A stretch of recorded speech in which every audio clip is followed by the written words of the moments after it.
Okay, hi girls, I hope yesterday's work was okay for perimeter. So today we're going to look at area of a rectangle and a triangle. So a rectangle, the area is length by width, okay? So straightforward, if you have your length and you have your width, just multiply them together and that gives you your area. Area of a triangle, so it's half the base by the perpendicular height. This little symbol means perpendicular.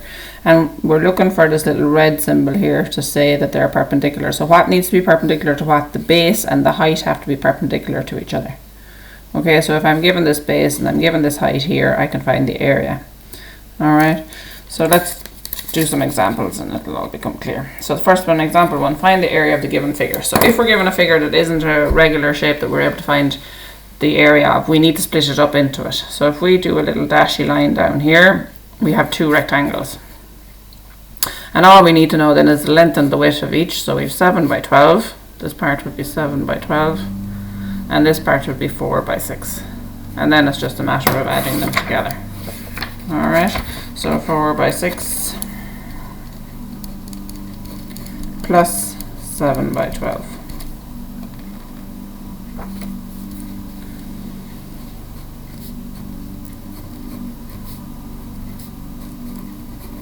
And this is in meters, so area then is meters squared. Okay. Alright. Example 2, then we're moving on to triangles. Find the area of the following. So here we have a triangle. Here we have that little red dash line. So first thing I'm going to do is write down my formula. So area of a triangle is half by base by perpendicular height. Okay. So my base is 10 and my perpendicular height is 8 because this little symbol here. Enter your calculator. Nothing too difficult. Brackets mean multiply. You can just type it in as it is and you get 40 centimeters squared. Okay, this one, here's my little perpendicular. So this is my base and this is my height. So again, half 12 by 9. Enter your calculator. You get 54 centimeters squared.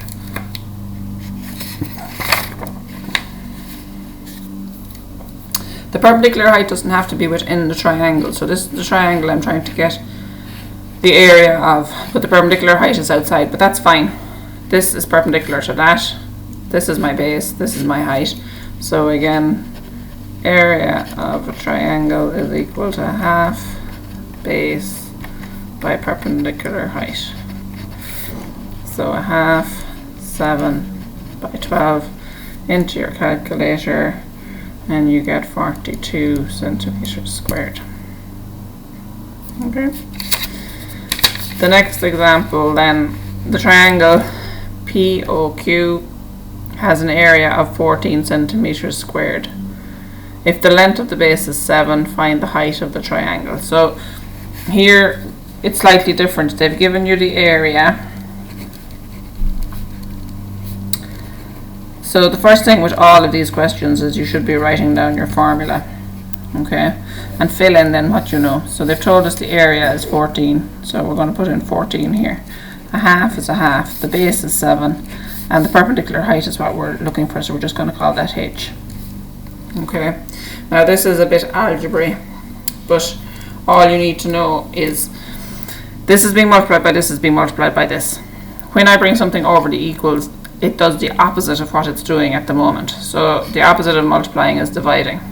So if I keep h over here and I take those over, I need to divide by them, and all that means is put them under the line.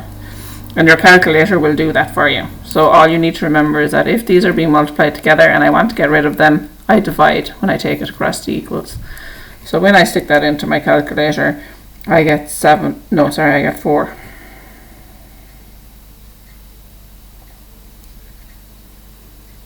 Centimeters. Okay, so my height is 4 centimeters. Okay, so that one's a bit tricky in that we don't have the algebra aspect of it done, but as I said, we want to find this on its own. These are being multiplied by it.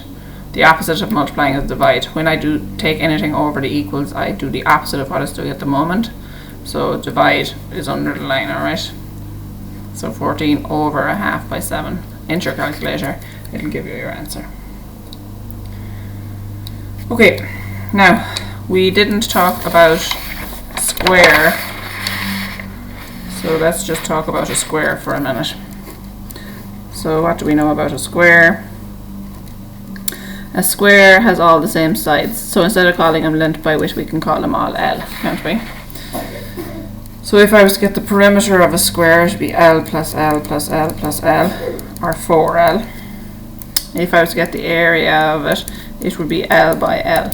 Now another way of writing L by L is L squared. Okay? So just keep that in mind for these next questions. So find the area of a square with perimeter 40. So what it's telling you is that when you do this, when you do L plus L plus L plus L, it's 40. Okay, so there's 4 sides. So if I divide 40 by 4, that'll give me one of the sides. Alright, so each side is 10. And I want you to find the area of the square. So then the area is equal to L by L, which is 10 by 10, and the area is 100, and we're talking about centimeters, so it's centimeters squared. Okay, so that's difficult enough to get your head around the first time, but you'll get used to it. Okay, so remember, when we have a square, all the sides are equal, we can call them all L, so it's L plus L plus L plus L for our perimeter, or 4 L's, and for our area it's L by L, multiply one by the other, the same number, which is L squared. So in this one, find the area of the square with perimeter 40. In order to find the area, we need to find the length of the sides. So if the perimeter is 40, it means that I had started there and I'd walked all the way around, but it's all the same. There's 1, 2, 3, 4 sides, and they add up to 40. So 40 over 4 gives me 10, so each side is 10. And then to get the area, it's just L by L, so 10 by 10, which is 100 centimeters squared. And the final example, find the perimeter of the square with area 81 meters squared. So again, we're talking about a square. All the sides are the same. We don't know what the sides are. Area of a square is equal to L by L, or L squared. They've told us that it's 81 is L squared. Now again, this might be slightly new, but if I have L squared and I want to get L on its own, the opposite of squaring is square root. Alright, so this symbol on your calculator, square root of 81 is 9, so each L is 9, and then we want to find the perimeter, so the perimeter is 9 plus 9 plus 9 plus 9, so 36. Okay, so find the perimeter of a square with area 81. So area means L by L, or L squared, so 81 is L squared. L on its own, then opposite of squaring is square root, so square root 81. L is 9, so each side is 9. You can check if you're right when you do this, because if you know that this is 9 and that's 9, 9 by 9 does it give you 81? Yes, it does. And then with your perimeter, it's 9 plus 9 plus 9 plus 9, and that's your final answer for the perimeter. Okay, so homework tonight, we're going to look at exercise 9.3 on page 201, and I want you to do 3, 5, 7, 8, 10, 12, 15 and 16. So we've done one of each type of example, so hopefully you won't have any problems, but if there is, message me. Okay, thanks guys.